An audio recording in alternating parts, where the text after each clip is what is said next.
Bowing to opposition pressure, Tamil Nadu government orders a probe into the police firing in Parmakudi by a retired judge. The collector says the situation is under control. Shops have opened both in Ramanathapuram town as well as Parmakudi town. Jayalalitha gets no exemption of personal appearance. The Supreme Court asks Amma to appear in the special court in Bangalore next month. Just what the doctor ordered, 224 new ambulances to be added to the 108 emergency service fleet.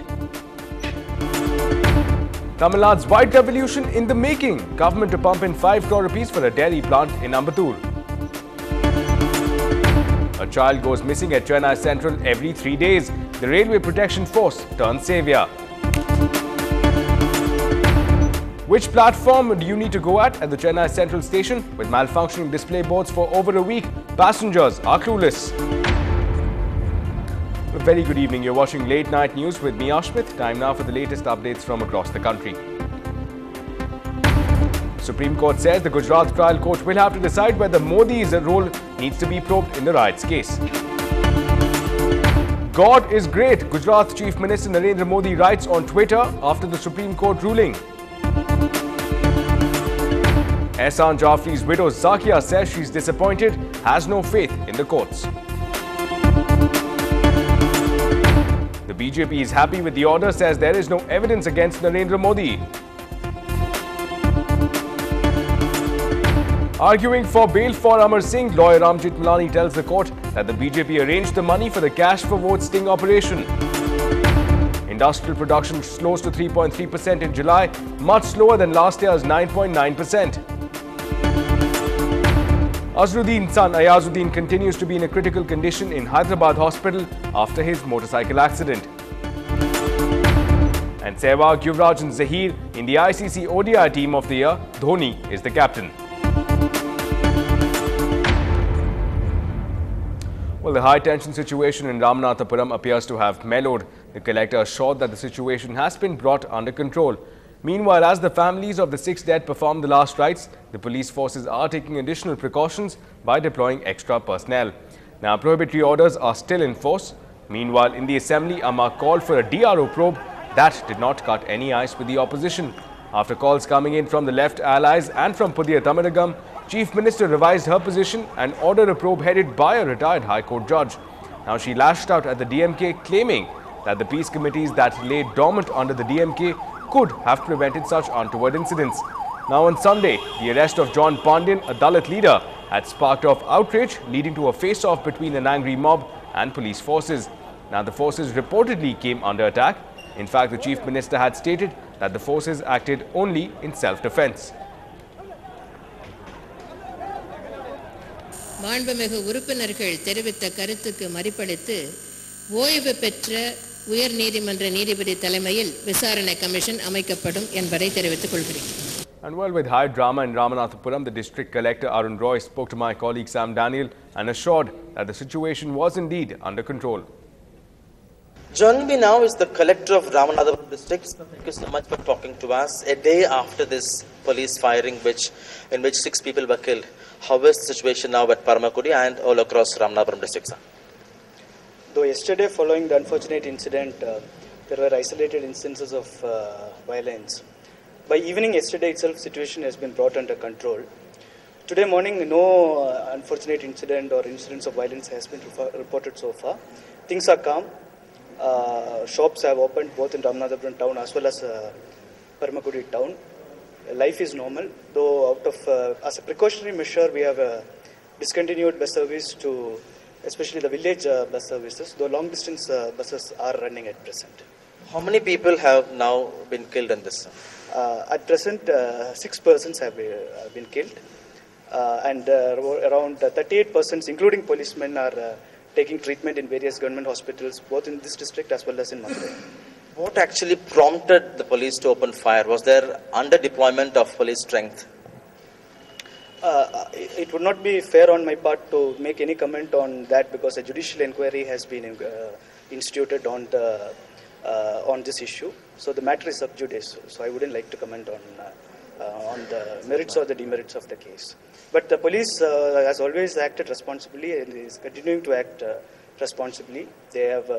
I am convinced that all everything possible, including talks, have been done before the unfortunate incident happened. Police came under attack. Yes, the police, as per information available, the police came under track. Both the higher police authorities and the revenue authorities were trying to talk to the people to convince them, and I believe somewhere at some point things went out of control. Lastly, sir, the postmortem is yet to be over. The funeral is yet to take place. So what kind of precautionary measures are you taking to make sure nothing goes wrong? We have deployed additional police strength from various districts from Tamil Nadu has already arrived in Ramanathapuram. We have identified the places where the funeral will take place, and strict bandobast has been arranged in all the places. Also, we have appointed sector magistrates as well as police personnel in areas, sensitive areas where we anticipate trouble. So I hope there will not be any problem as far as the funeral is concerned. And while in the latest developments from the disproportionate assets case, the Supreme Court today asked Jayalalitha to appear before the special court in Bangalore on 20th of October. Now, Amma said that she would appear in the special court in Bangalore provided that Supreme Court passes orders to provide security. Now, in fact, the Supreme Court has directed Karnataka to provide adequate security cover for her while she appears in the special court in Bangalore. Now, previously, the Chief Minister was exempted from appearing at the court. However, the Supreme Court has refused to exempt her again.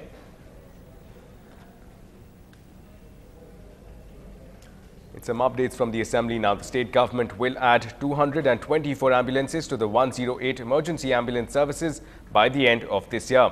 Now, the number of ambulances will go up from 434 currently to 660. And the policy note of the Health and Family Welfare Department placed before the Assembly revealed that 200 ambulances will be bought by the state government and 24 ambulances will be bought using the funds under National Rural Health Mission. Well, continuing with the updates from the Assembly, Tamil Nadu, of course, is eyeing a white revolution of sorts. The government, in fact, is gearing up to pump in as much as 5 crore rupees for setting up a dairy plant in Ambattur. Well, with the ruling AIDMK in Tamil Nadu proposing to set up a satellite city near Chennai, DMK Chief M. Karunanidhi today said that his government had initiated a similar project in 2006. But Chief Minister Jayalalitha, who was the then opposition leader, had slammed the move. Writing in the DMK mouthpiece Mursoli, Karunanidhi said that his government had in 2006 proposed to develop a satellite city and had selected 30,000 acres near Vandalur, Kelambakam for this purpose, which was planned in a way so as to ensure that there was no displacement of the people already residing in these areas. Now, Karunanidhi claimed that Jayalalitha had alleged that the project was designed to benefit the Marans. Well, moving ahead now, after the explosion at the Fukushima nuclear plant in Japan earlier this year, people here in the state are not sitting still about the upcoming Kudankulam nuclear plant. Now, stating health hazards from the construction of this plant, over 2,000 people have gone on a hunger strike demanding closure to the project. Now, amongst their demands, the protesters are pushing the Assembly to pass a resolution in their support. The nuclear plant has a reactor that can generate 1,000 megawatts of electricity and is nearing completion.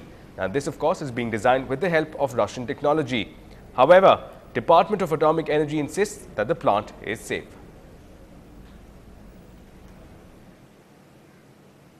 We are embarking on this indefinite hunger strike at Yedindakare village, very close to the Kudankulam nuclear power plant, and we demand that the nuclear power plant in Kudankulam be scrapped immediately, closed down immediately, and the Honorable Chief Minister of Tamil Nadu should intervene in this matter and pass a resolution in the Assembly demanding the closure of this plant. This Kudankulam plant is particularly unsafe because the technology here is untested. The Russian government has prepared a report recently, and the report states very clearly that the Russian technology is unsafe and untested. Well, it's all that we do when we have to take a train, battle street traffic, push and shove our way through crowds, maneuver luggage and rush into stations hurriedly, searching for information on platforms from where we can board our trains. But what if the display boards stop working? Something passengers say has been the case with the Chennai Central. Lalit Jude has this report. You can search for the arrival and departure information all you want, but the digital display boards on platform number 3 and 4 will remain blank as they have been for the last 10 days. Central Station is a very important railway station in one of the India and Asia also. Due to the display board is not all functioning for the past 10 days, and due to that all the passengers stranded and they are even chance of missing the train. So please I request the railway board to make it function as soon as possible so the passenger won't get stranded. I heard that there is a 10 days, there is no board at all. It's very difficult to find out the departure time and arrival time. So each and every passengers, they feel very difficult without board. Yeah, in the Chennai railway station, the electronic boards are not working properly. Because of it, it's very difficult for all the passengers to know the information about the railway's arrival and departures. If it could be repaired earlier, it would be better for them. Of course, relevant information is being displayed on smaller plasma TVs, but you will find more commercial advertisements running than information on train schedules. Railway officials say that they are in the process of replacing the electronic digital boards. But passengers say that the A1 graded Chennai Central Railway Station, which generates 15 lakh rupees every day, should offer better amenities 24/7. In Chennai, with Lalit Jude, this is Ashmit Kumar for NDTV Hindu. Well, moving ahead now, one child is lost in every 3 days at the Chennai Central Railway Station. RPF meanwhile turns to rescue. We get you more details on the other side.